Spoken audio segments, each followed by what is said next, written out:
guys, my name is Shay and welcome to my channel. Today I'll be reviewing All American Season 3, Episode 11, The Bigger Picture. Don't forget to like, comment, and subscribe. Let's get it. The episode starts off with Olivia recording her podcast and saying that she hates labels. She says that we as a society use them on each other way too much. She mentions the different labels she has from Jordan's sister, the addict, and now the DA's daughter.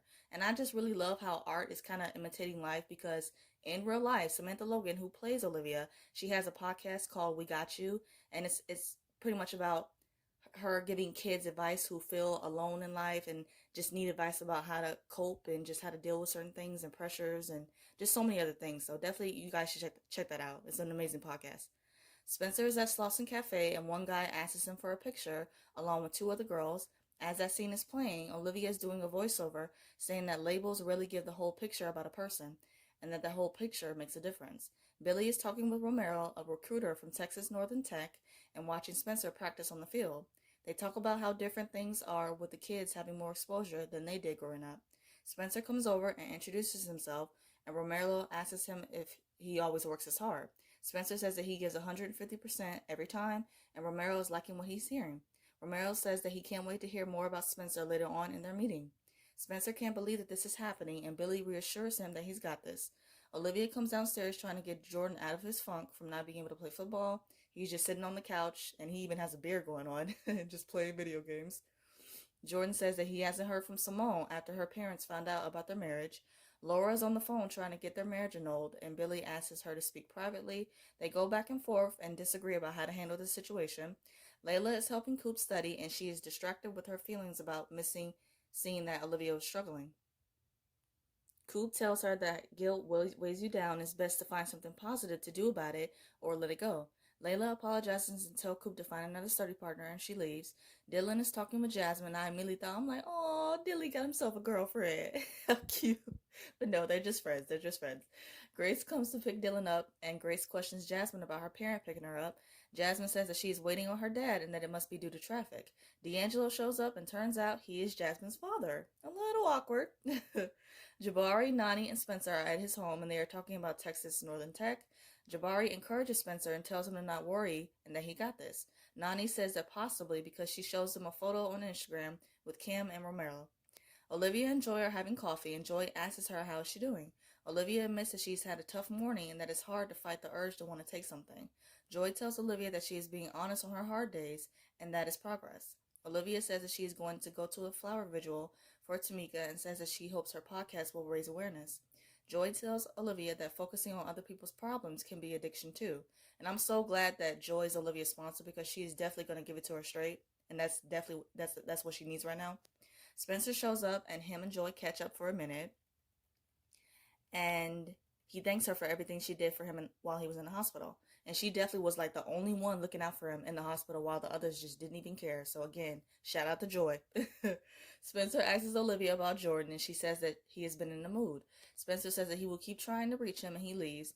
And Joy says that she wants all of the tea between Olivia and Spencer. That's so cute. JJ and Asher come over to the Bakers and they ask Jordan if he wants to come to the field to help them with drills. Jordan insults JJ and JJ unplugs the game from the wall and tells him that if he wants it back, to come to the field. Coop is studying at the Slauson Cafe and Preach gives her some good advice about using her mind because it is her greatest weapon. Coop says that she needs to pass the test to get her GED to get her music career started. She convinces Preach to be her tutor because it will be a win for both of them. Olivia comes home and asks Laura if she will talk about the Tamika case on her podcast. Laura shuts it down immediately and says that the case is very delicate and she cannot have any conflict of interest. Grace is working on some stuff at Crenshaw and D'Angelo comes over. Grace compliments how lovely Jasmine is and mentions that she must get it from her mother. D'Angelo agrees and says that she passed away last year. He mentions that Jasmine is having a tough time with school and Grace apologizes for the mother's passing. D'Angelo says that Jasmine doesn't want to connect with him. No matter how hard he tries to force it or make it happen, she just doesn't want to. Grace tells him to have more extra quality time with her and to remind her that he will always be there for her. Romero and Spencer are talking about why Texas Northern Tech wants him because Spencer has this edge and has a take no prisoners attitude. Romero says that he can use that bad boy image and to sell it. Coop overhears their conversation and she's looking over and Preach tells her to stay focused. Romero says that he can create so much exposure from Spencer with the perception of the bad boy image. Spencer says that he just wants to play football, and Romero says that that's how he's going to get him there. Spencer says that he has to leave to go to a visual, and Romero tells him to not let fighting for justice get in the way of his dream. The visual starts, and Tamika's cousin gives such a beautiful speech about Tamika. She says that they give Tamika's flowers because the cops who murdered her robbed her of the opportunity to do so in person. She says that by hiding the body cam footage, they are robbing her of justice. She says that the flowers are also for other black women because we love you, we see you, and we will always protect you. Coop gets on stage and gives a powerful speech about the struggle of being black in America and also demanding justice for Tamika. Olivia looks at the flowers spelling out Tamika's name, and Spencer comes over to talk to her. He tells her to not compare herself and that Olivia and Tamika are different. Olivia says that they are not that different, and the only difference is Tamika tried to pull over and sleep while Olivia kept driving until she crashed.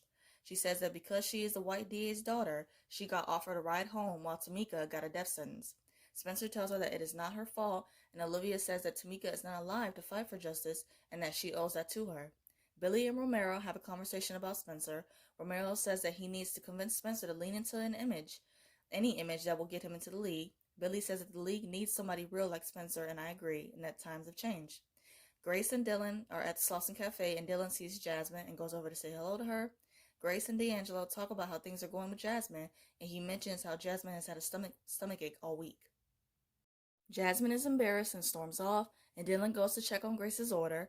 Grace tells D'Angelo that Jasmine started her menstrual, and he can't believe he missed this. Grace offers to talk to her, and D'Angelo says that he is prepared, but more like over-prepared, with PowerPoints and so much other stuff. Spencer and Billy are at his home talking about the offer for Texas Northern Tech, and Jordan stops by. Spencer and Jordan catch up, and Jordan finds out about his offer from the university. Spencer says that he didn't tell him about it because he didn't want to rub it in his face. Jordan asks Spencer how did he cope with the thought of not being able to play football again. Spencer tells Jordan to take it day by day and to feel whatever emotions and to keep it moving. He tells Jordan to remind himself that his life is not over, and Jordan apologizes for making him feel like he couldn't come to him with this news. Jordan says that whatever happens, he is always going to celebrate his boys' wins and realizes that he owes somebody else an apology. Layla comes to Slauson Cafe and apologizes to Coop for leaving her without a study partner. Coop tells her that Preach is helping her study. Layla sees Coop editing footage for Spencer, and Coop says that she doesn't want the last thing shared between them to be anger. Spencer, Nani, and Jabari come to Crenshaw, and Billy has his whole team in a classroom. Billy says that he is going to teach them about financial literacy and how it plays a huge part in football. He tells them that he wants them to be protected and prepared. He says that he doesn't want them to get taken advantage of and that knowledge is power. Billy is offering them this lesson for 6 weeks, and shout out to him for doing that. Like, I love this so much. Grace and Dylan are playing checkers, and D'Angelo comes over with flowers to thank her for her advice with Jasmine. This was really cute. Spencer leaves the classroom and sees the edited video of him younger saying his goals and aspirations from playing football, and it's from Coop. Olivia comes home and questions Laura about why she won't release the Tamika footage. Olivia says that she could have been Tamika and that she has done far worse than her. Laura says that she feels grief for Tamika's death, but says that her and Olivia's situation is different. Olivia tells her that at least her daughter is safe and home, but Tamika's mother can't say the same. Romero comes to Billy's office, and Spencer tells him the truth about the kind of person he really is. Spencer says that he's the kid who worked his back to peak performance after getting shot, the kid who took a bullet for his friend, and the same kid who convinced the school board to give South Crenshaw another chance. That is the kid that Texas Northern Tech should want on the field, and I agree. Romero says that he will talk it over with the other bosses, but tells Spencer that he respects him for taking a stand. Olivia is in her room watching the footage she recorded from the vigil for Tamika. Layla comes in, and Olivia tells her that she has a lot going on. Layla gives her back the Wonder Woman pen and says that she missed Olivia being at her lowest point and that there is no amount of apologies that will change that. She reassures Olivia that she stands by what she said the day she gave it to her. She says that Olivia's courage inspires her and that it helped her to fight for her own recovery. She tells Olivia that that's how she knows that Olivia will fight for hers and mentions Coop's advice. A voiceover of Olivia talking about labels playing and it shows Olivia on Laura's laptop looking for the Tamika footage, and I already knew that she was going to release it. I just knew it. Romero and Billy are walking in the hallway, and Romero mentions that beatdown that Billy gave D'Angelo. Romero says that Billy kind of snapped, and he had D'Angelo pinned up against the locker and busted his lip. Billy is still having trouble remembering this, and I'm just trying to figure out why that is. Jordan invites Asher and JJ to the field to apologize and says that he should have celebrated them. Jordan says that he's going to do his part from the sidelines, and he watches JJ and Asher play. The continued voiceover of Olivia saying that the whole picture is the only way to start healing. Spencer texts Coop saying thank you for the video she made, and that was really, really sweet of her to do that. Olivia is recording the podcast, encouraging people to forget the labels and that they need the whole picture. She releases the police footage of Tamika, and Olivia is listening to it, and she's emotional. She says that Tamika was a 21-year-old woman from South LA, and that she was an only child. She dreamt of being an engineer and planned on going to Spelman in the fall. Olivia mentions how it is unacceptable that the cops saw Tamika as less than and didn't value her life, while her label as the white DA's daughter saved her life. She says that there has to be a better way to serve and protect, and a better system that allows people to make mistakes and still be able to live. The episode ends with Olivia saying it's time to defund the police and to really get justice for Tamika. And that was just such a beautiful and strong way to start out the episode with Olivia's podcast and to end it with this. So I loved it. To wrap up this video, I'm going to do 3 quick things. First, my quick thoughts on this episode. It was a really powerful and strong episode. Like, I'm so glad that the writers did this because it's so real to what's happening in our country right now. I truly hope that things will finally change and be better for us as a people.